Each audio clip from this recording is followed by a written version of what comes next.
Hola a todos, queridos, queridas oyentes, hermanos y amigos.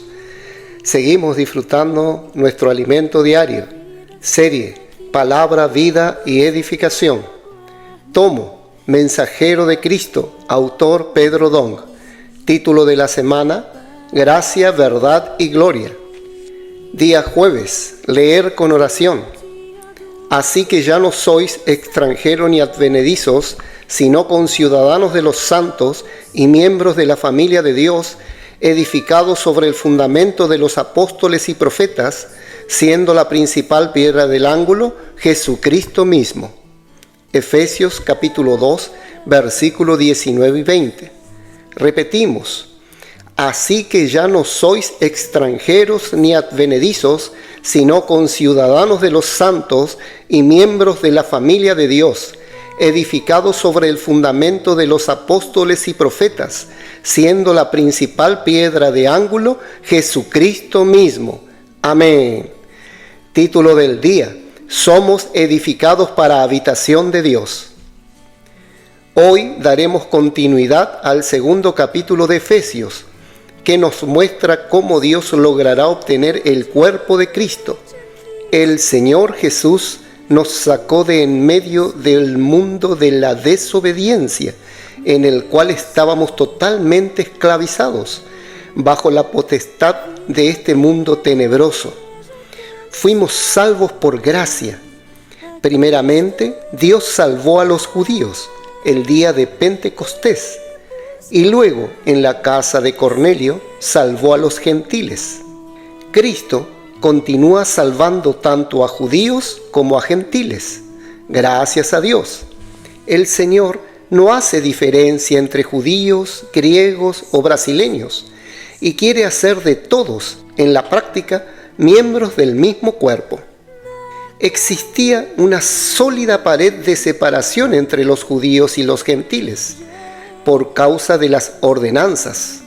Pero gracias a Dios, Cristo en la cruz derribó esa pared, la enemistad entre judíos y gentiles. Esto es mencionado en los versículos siguientes. Aboliendo en su carne las enemistades, la ley de los mandamientos expresados en ordenanzas, para crear en sí mismo de los dos un solo y nuevo hombre, haciendo la paz, y mediante la cruz reconciliar con Dios a ambos en un solo cuerpo, matando en ella las enemistades. Efesios capítulo 2, versículo 15 y 16. Hoy nosotros tenemos paz con todos, pues Cristo realizó esa reconciliación. Nosotros somos un cuerpo vivo unido a Dios. No somos una organización religiosa o una simple organización humana, porque somos el cuerpo de Cristo. Nosotros no formamos parte de ninguna organización. Esto no es sorprendente. Todas las iglesias están siguiendo la misma carga y visión. Finalmente, ¿qué nos une? No existe ningún contrato entre nosotros y las iglesias, ninguna obligación jurídica. No hay ningún estatuto firmado que, si usted no está de acuerdo y quiere seguir su propio camino, tendrá que pagar ciertas multas. Nuestra conexión es estrictamente de vida. Por eso, no tiene ningún sentido no concordar con lo que el Espíritu está haciendo en la iglesia, porque no hay ninguna conexión jurídica entre nosotros. Lo que nos une es Cristo mismo y la comunión de vida con los apóstoles.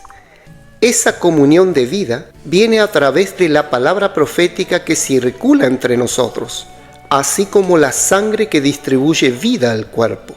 La palabra nos trae vida y luz, porque Dios y nosotros somos un solo cuerpo, una sola entidad orgánica. En los siguientes versículos leemos: Así que ya no sois extranjeros ni advenedizos, sino conciudadanos de los santos y miembros de la familia de Dios, edificados sobre el fundamento de los apóstoles y profetas, siendo la principal piedra del ángulo Jesucristo mismo, en quien todo el edificio, bien coordinado, va creciendo para ser un templo santo en el Señor, en quien vosotros también sois juntamente edificados para morada de Dios en el Espíritu. Efesios capítulo 2, versículo 19 al 22. No existe un contrato entre nosotros. Lo que nos une es la vida de Dios. Somos de la familia de Dios, de su reino, y somos conciudadanos de los santos. Todo lo que tenemos es un documento espiritual. El Espíritu es el que demuestra que somos de la familia de Dios. Nos llamamos hermanos y hermanas porque nosotros somos, de hecho, la familia de Dios. Dios usa la palabra profética ministrada por los apóstoles y profetas para establecer el fundamento en el cual todo el edificio, bien coordinado, crece para ser un templo dedicado al Señor. Y Dios nos muestra dónde fue a buscar el material para la construcción de su morada. Cristo pagó el precio en la cruz e hizo de Dios y nosotros un solo cuerpo, una sola familia. Hoy, por medio de la palabra profética, somos edificados para convertirnos en un templo dedicado al Señor, para ser el tabernáculo de Dios con los hombres. Al ver eso, nos quedamos entusiasmados los unos con los otros, pues constituimos la morada, la habitación de Dios. El apóstol Pablo, en Efesios 3, nos presenta un camino práctico para la edificación de la iglesia, la necesidad de que haya un canal, un dispensador de la gracia. El hermano Watchman Nee, en sus libros, hablaba de que una iglesia genuina debe tener la autoridad del Espíritu Santo. Pero, ¿cómo el Espíritu puede tener autoridad en la iglesia? ¿Cómo Cristo puede ser la cabeza en la iglesia para comandarla y gobernarla? Es por medio de la palabra. En ese mismo capítulo de Efesios leemos: si es que habéis oído de la administración de la gracia de Dios que me fue dada para con vosotros, que por revelación me fue declarado el misterio, como antes lo he escrito brevemente, leyendo lo cual podéis entender cuál sea mi conocimiento en el misterio de Cristo, misterio que en otras generaciones no se dio a conocer a los hijos de los hombres, como ahora es revelado a sus santos apóstoles y profetas por el Espíritu. Capítulo 3, versículos 2 al 5. La expresión administración de la gracia es mejor traducida como mayordomía de la gracia, gerenciamiento de la gracia de Dios o gobernanza de la gracia en la casa de Dios.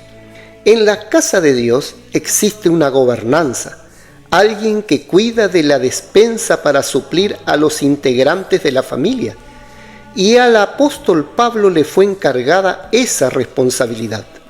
Cristo es quien gobierna la iglesia, pero Él escogió a Pablo en su tiempo para que gerenciara su casa, y el apóstol hizo eso por medio de la palabra que recibió de Dios. Conforme a lo que leemos en los versículos mencionados, la palabra que Dios le encargó a Pablo de dispensarla al cuerpo de Cristo no provenía de la mente del apóstol, sino de una revelación que Dios le había dado para que él conociera el misterio de Cristo. Y ese misterio solamente Cristo lo puede revelar. Supongamos que usted tiene un misterio que nadie conoce, ni siquiera su cónyuge. Si no revela ese misterio, nadie puede conocerlo, ni siquiera quien está más cerca de usted. De la misma manera, Pablo no podía hablar del misterio de Cristo a la iglesia si Cristo no se lo hubiera revelado, y eso hacía de Pablo un canal dispensador de la gracia. La palabra profética que hemos hablado proviene de la revelación de Cristo. Por eso, a los tesalonicenses le fueron registradas las siguientes palabras del apóstol Pablo: por lo cual también nosotros sin cesar damos gracias a Dios de que cuando recibisteis la palabra de Dios que oísteis de nosotros, la recibisteis no como palabra de hombres, sino según es en verdad la palabra de Dios, la cual actúa en vosotros los creyentes. Primera de Tesalonicenses, capítulo 2, versículo 13. Los tesalonicenses recibieron la palabra de Pablo como la palabra de Dios, como de hecho era. Ellos recibieron esa palabra por la fe, y ésta comenzó a operar en los que creyeron. Hoy sucede lo mismo entre nosotros. La palabra no opera eficazmente en aquellos que dudan, sino en los que creen. Seamos aquellos que creen y experimentan el operar de la palabra. Amén. Queridos oyentes, escriba la frase que más tocó su corazón. Destaque los puntos clave de esta frase y ore de acuerdo con el contenido destacado. Jesús es el Señor.